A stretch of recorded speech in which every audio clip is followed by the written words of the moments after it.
दोस्तों, स्वागत है आपका मेरे YouTube चैनल पे। और आज के इस वीडियो में मैं आपको बताने वाला हूँ सिविल रिवीजन के बारे में। तो आप लोगों ने बहुत बार केस फाइल किया होगा। केस फाइल करने के बाद में जब वो प्रोसीड आगे करता है तो उसमें बहुत सारे मिसलिनियस एप्लीकेशंस फाइल होते हैं। कभी कभार 110 की एप्लीकेशन फाइल होती है जो कि इम्प्लीमेंट की होती है। कभी इंटरिम स्टे की एप्लीकेशन फ़ाइल होती है। कभी हैंड राइटिंग एक्सपर्ट को बुलाने के एप्लीकेशन फ़ाइल होती है। तो जब ऐसी मिसलिनियस एप्लीकेशंस फ़ाइल होती हैं तो वहाँ पे ऑर्डर्स भी पास होते हैं।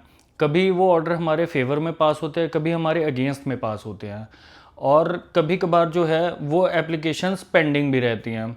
तो आज के इस वीडियो में मैं आपको बताने वाला हूँ कि सिविल रिवीजन क्या होती है और अपील क्या होता है। सिविल रिवीजन में क्या रहता है कि सिविल रिवीजन हमेशा जो है वो एक इंटरिम ऑर्डर के अगेंस्ट में फाइल किया जाता है। वो हमेशा जो है वो ऑनरेबल हाई कोर्ट के पास ही फाइल होता है। जैसे कि अलग अलग सर्कमस्टांसेस हैं। कुछ जो रिवीजन हैं वो सेशन कोर्ट में फाइल होते हैं against the order passed by learned civil court. तो सिविल कोर्ट में ट्रायल चलता है। कोई भी केस प्राइमरली जो है वो सिविल कोर्ट में फाइल होता है।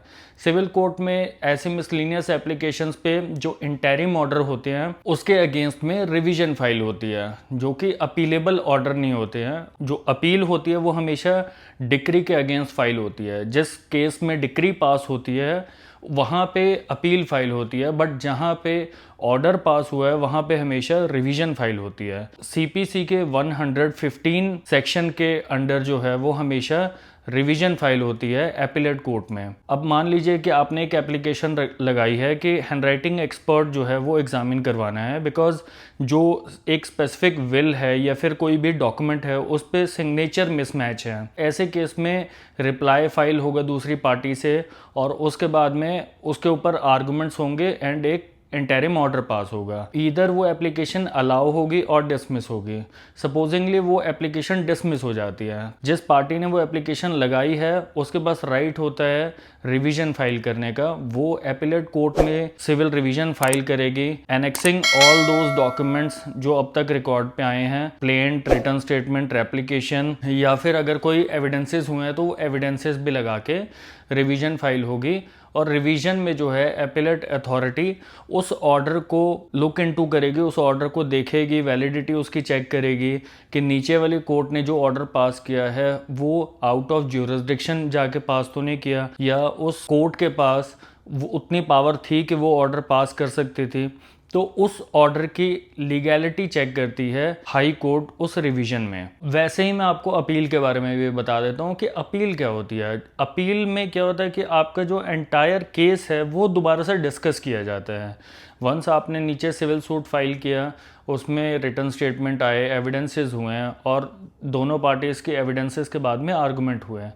आर्गूमेंट के बाद में वो केस आपका डिसमिस कर दिया। इस केस में अब रिवीजन फाइल नहीं करेंगे, इस केस में आप अपील फाइल करेंगे, बिकॉज वहाँ पे आपका जो पूरा केस ही है वो डिसाइड हो चुका है। वहाँ पे एक डिक्री पास हो गई है आपके अगेंस्ट।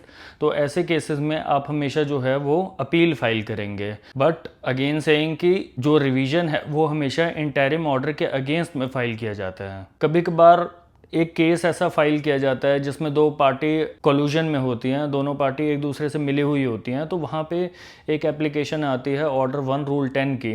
तो वो एप्लीकेशन होती है कि हमें इस केस में पार्टी बनाया जाए। बट अगर वो एप्लीकेशन कोर्ट डिसमिस कर देती है तो वो भी एक अफेक्टेड पार्टी है और उसके पास भी राइट है रिवीजन फाइल करने का कि भाई मैं तो इस केस में अफेक्टेड पार्टी हूँ, इंटरेस्टेड पार्टी हूँ, but despite of being interested and affected party मेरी एप्लीकेशन डिक्लाइन कर दी है नीचे सिविल कोर्ट ने, तो इसलिए मेरे पास राइट है रिवीजन फाइल करने का। एक अफेक्टेड पार्टी भी रिवीजन फाइल कर सकती है। और इसमें सबसे कॉमन मिस्टेक क्या होती है? इसमें सबसे कॉमन मिस्टेक जो रहती है वो होती है लिमिटेशन की। हर ऑर्डर के अगेंस्ट हम लोग रिवीजन में पहुंच जाते हैं। तो ये ज़रूरी नहीं है कि अगर आपके पास पावर है तो आप हर ऑर्डर के अगेंस्ट जो है वो रिवीजन फाइल कर दें, हाई कोर्ट पहुंच जाए। जो जेन्युइन आपको लग रहा है कि ऑर्डर पास हुआ है उसके अगेंस्ट आपको रिवीजन फाइल नहीं करनी चाहिए, वो आपके अगेंस्ट भी जा सकता है। और जो है दूसरी चीज़ है लिमिटेशन की। तो अगर कोई भी इंटरिम ऑर्डर पास हुआ है तो विद इन टाइम फ्रेम जो है वो आपको रिवीजन फाइल करनी चाहिए। अगर विद इन स्टेपुलेटेड टाइम में आप रिवीजन फाइल नहीं करेंगे तो ये भी एक बहुत बड़ा नुकसान हो सकता है आपके रिवीजन पिटीशन के लिए, बिकॉज आपको जो है एक एपेलेट कोर्ट को पहले सेटिस्फाई करना होगा कि आपकी डिले क्यों हुई है। तो जब आप उसको डिले के रीज़न बता देंगे एपेलेट कोर्ट को, फिर जाके आप अपनी रिवीजन पिटीशन पे आर्गूमेंट कर सकते हैं। तो आज के इस वीडियो में मैंने आपको बताया कि सिविल रिवीजन क्या होती है, अपील क्या होता है और कौन कौन से पार्टीज़ जो हैं वो रिवीजन फाइल कर सकते हैं। इसमें लिमिटेशन भी बहुत ही क्रूशल है, उसको ध्यान देना होता है।